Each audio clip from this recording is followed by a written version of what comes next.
बाप बाप। ओहो, ना ना ना। रुक जा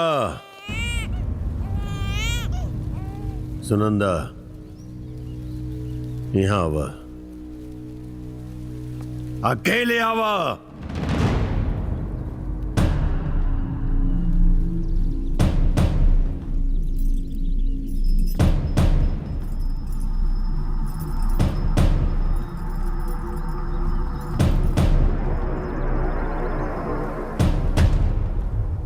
तो दोनों मर्द मेहरारू एक बात ध्यान से सुन ले कि तू दोनों के हमरा वचन देवे के पड़ी कि 1 साल के भीतर हमके हमरा गोद में हमार पोता देवे। लोहा बाबू, दुनिया कहां से कहां चल गई। अरे वो पोता करट लगौले बनी, नजर बदली नजरिया बदल जाए। आजकल पोता पोती में कोनो फर्क नहीं। फर्क मत समझाओ हमरा। हम तो के पैदा कैले बानी, तू हमके पैदा नहीं के कैले। पूरा दुनिया में हमेशा बेटा ही वंश के नाम आगे बढ़ावेला, बेटी ना। भाऊजी, ये मासूम के देखी तो पहले आए, देखिए मासूम के एमे मासूम के का दोष बा। मदर टेरेसा भी केहू के बेटी रहली, इंदिरा गांधी भी केहू के बेटी रहली। किताबी बात बा, जब किताब में शोभा देला, आम जीवन में कर कौन है अहमियत नहीं के। हमके वचन दे कि पोता देवे कि ना देवे। बाबूजी, डॉक्टर मना की लेबा कि दोबारा अगर बच्चा ट्राई करब ना तो रुक्मिनी की जान चल जाए। जान चल जा तो जान चल जा दे, कौन परवाह नहीं के हमके। हमरे खानदान के चलावे वाला वारिस चाहिए तो चाहिए, कौन कीमत पर चाहिए हमरा। चुप चुप चुप, केहू ना बोली आज हमने के बीच में। बोल हाँ कि ना।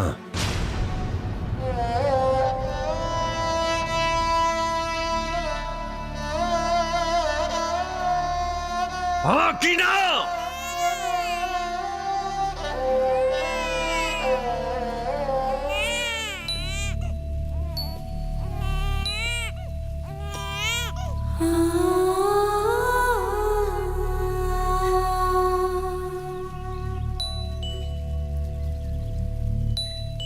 ना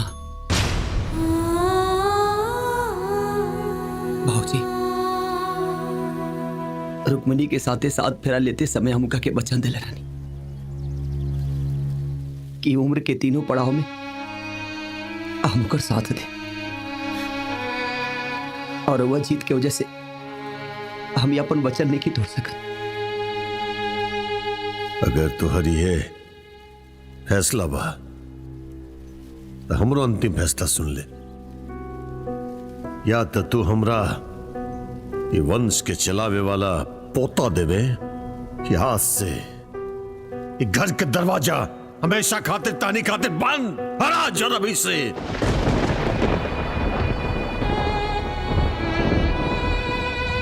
माई आई देखा का बोलता नहीं बाबूजी, समझाओ ना बाबूजी के।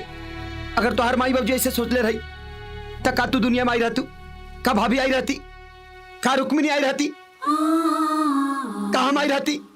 इस संसार कैसे चलित माई, समझाओ ना माई बाबूजी के।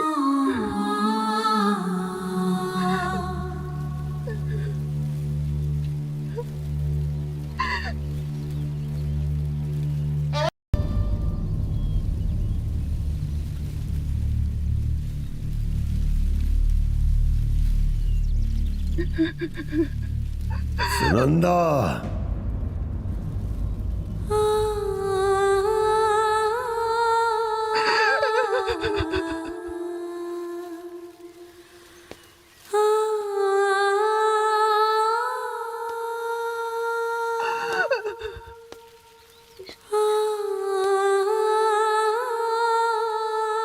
रुक्मिनी, आज तक ले हम सुन ले रनिया कि पत्थर में भगवान होला, लेकिन आज देख भी लेनी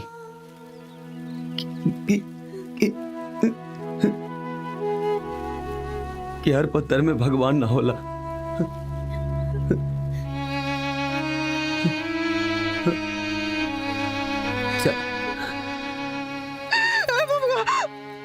रोक लिया हमरा बउआ के। ए बउआ,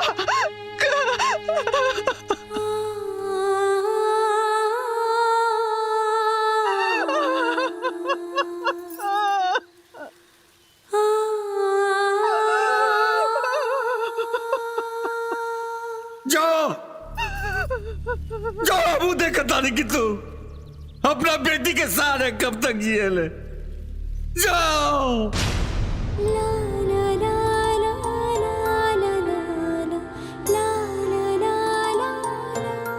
आवा उस्ताद, आवा आवा आवा आवा विजय, आवा।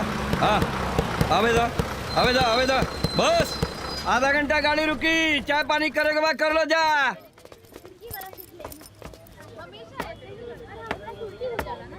रुक्मिनी, हाँ तू बबी के दूध पियाओ, तले हम कुछ लेके होता नहीं। हाँ कैसे कि इसी आधा घंटा गाड़ी रोकी।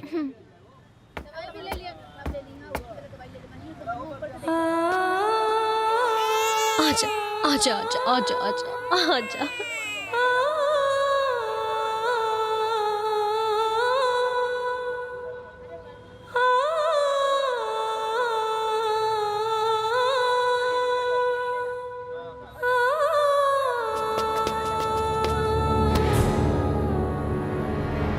इस शहर में नया आयल बाड़ू, बहुत खूबसूरत बाड़ू। जाके अपने माई के काहे नहीं के बोलत। लइकुआ के मुंह तो दिखावा।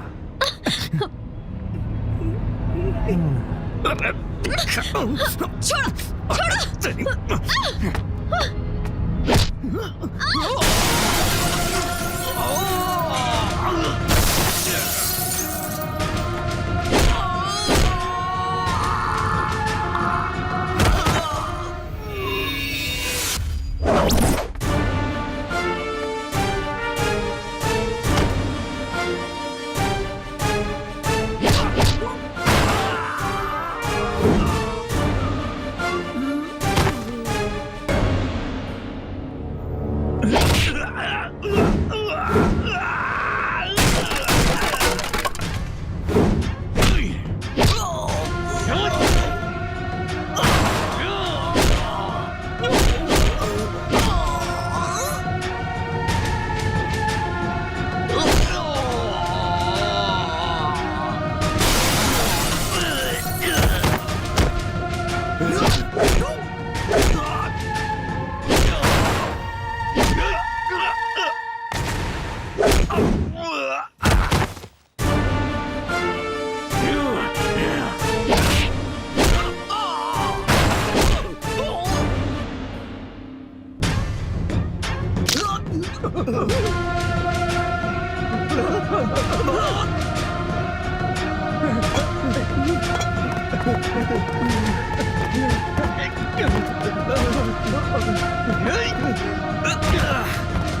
औरत के इज्जत कल सीख। इन्हीं के दम पर ही पूरा दुनिया चलेला। चाहे हमरा जैसन इंसान होके, चाहे तोरा जैसन शैतान, कौनो ना कौनो औरत के गोद में ही पलेला। ए जी रुक जाई, मत मारी।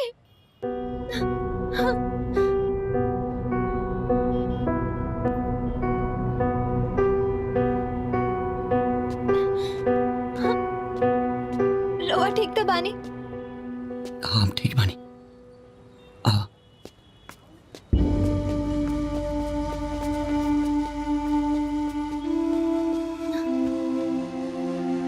ए जी हाँ? अब कहाँ जायल जाए? आज ही जी आराम कर जाए, कल सुबह होते ही देखा जाए भगवान के जौन मर्जी।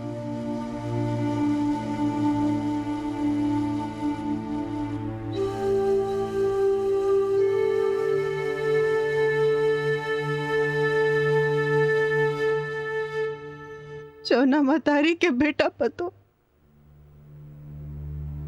बनवास काटे चल गई लोग उजी के का करी। ए दुली, हो सके तो कहीं से हमरा के जहर लिया के दे दो। ऐसा मत बोल माई, तू ना रहबू माई तो हमनी के का होई? हम जिए के का करी बेटा, हम जिए के नहीं खिंचात।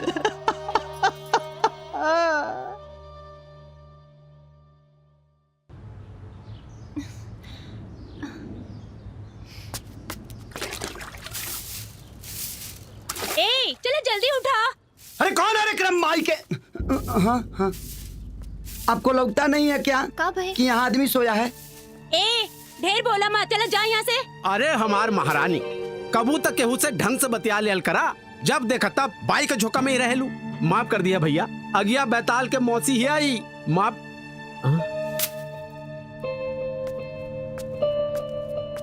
अरे कन्हैया भैया, गोल लगा नहीं भैया। कैसे तू लोग यहाँ? ये सब कब भैया? अरे डमरू, लेकिन तू यहाँ कहाँ से? अरे का बताई, बाप तबियत तय कैले रहले, लेकिन हम अपने अरे तू कहाँ यहाँ? हम इस झुमकी के प्यार के चक्कर में सब छोड़ देनी और एकरा के लेके यहाँ आ गई। लेकिन तू लोग यहाँ किसे? अच्छा, भौजी के अस्पताल दिखावे खातिर ले आयल रहला का? ना यार, तोहरे खानी हम बेटी मेहरारू लेके अपन घर छोड़ देनी। अरे मर्दबा, ऐसन बात रहे तो सीधा हमार तू झोपड़ी में आ जाता। आए? लेकिन यार तोहर पता कहाँ रहे हमरा लगे? काल ना रहे, लेकिन आज तो भेटा गेल नू। चला डेरा पर चला। रहे द मर्दे। ना ना, हम कुछ ना सुनब। अरे तू खड़े खड़े का देखतिया? चला बचवा के ले ला। चला चला चला भौजी, चला कन्हैया भैया। अरे चला चला। चला। आई आई भैया आई। अंदर आवा। बैठी। आई दीदी बैठी, बैठी ना।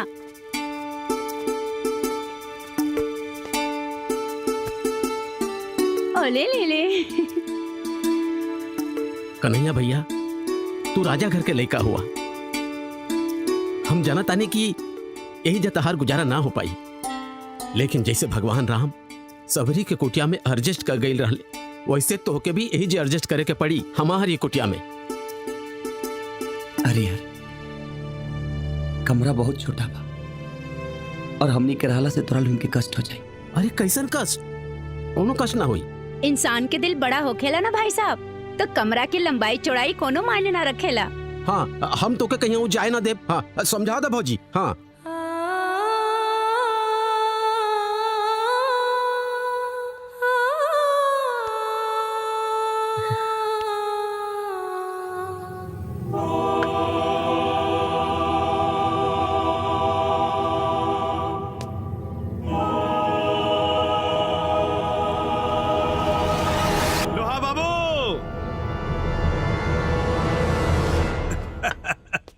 पाँव लागू समधी जी। का है सब? लोहा बाबू, हम जब से सुनली कि नातिन भइल बिया तक खुशी से हमार करेजा गदगद हो गई और जितना सामर्थ हो सकल सामान जुटावे में लग गई नहीं। अब इस समन्वा के अंदर रखवा दी ना। अंदर के पास? अरे सौरी में बैठल लड़कोरी और नवासी लगे। यहाँ सोरी में बैठल ना कोनो लड़कोरी बिया और ना कोनो नवासी। ई का कहता? आपके दामाद अपना मेहरारू के लेके घर छोड़ के हमेशा खातिर बाहर चल गई। लेकिन काहे?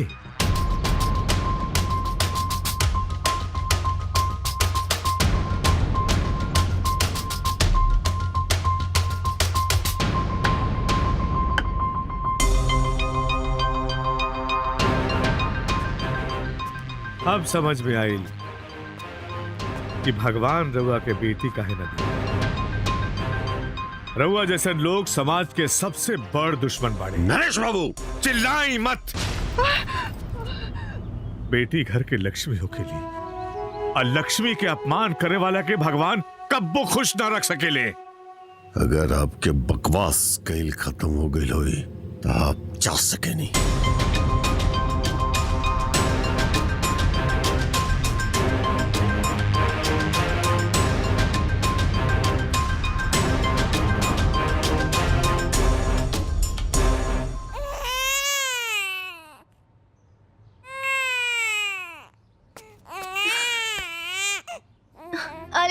का भइल काहे रोताड़ू?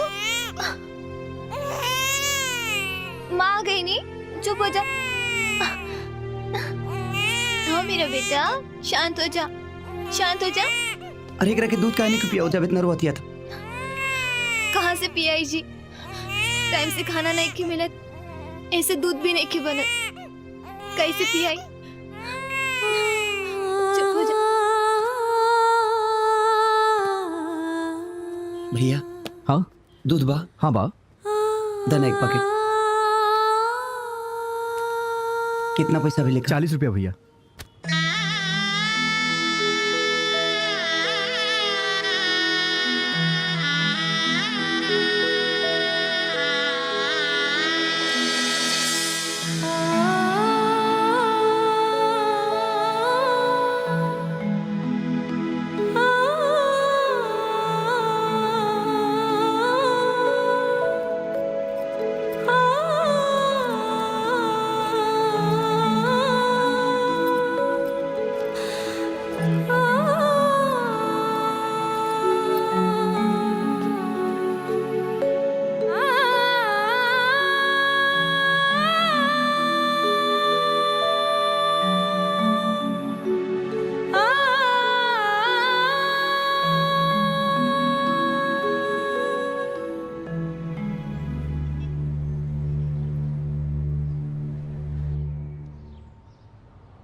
अजय भैया, भैया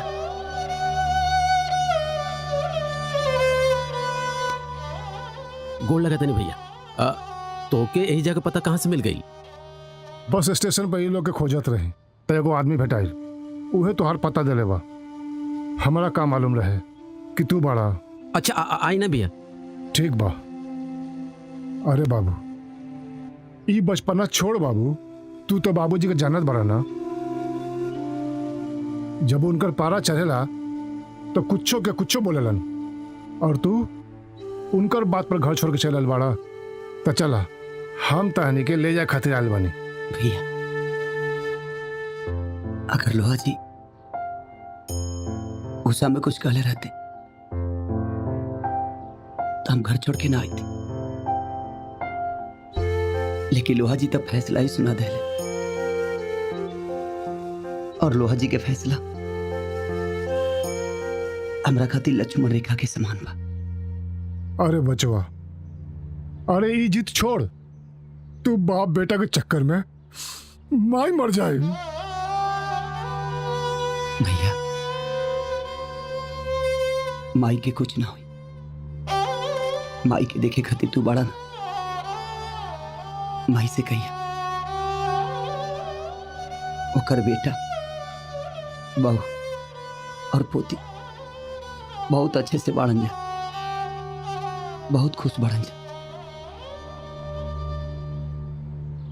और माई के हमर प्रणाम बोलिए। त तू ना चल बा त ठीक बा। अब तू लोग के जो मर्जी बाना उहे करा।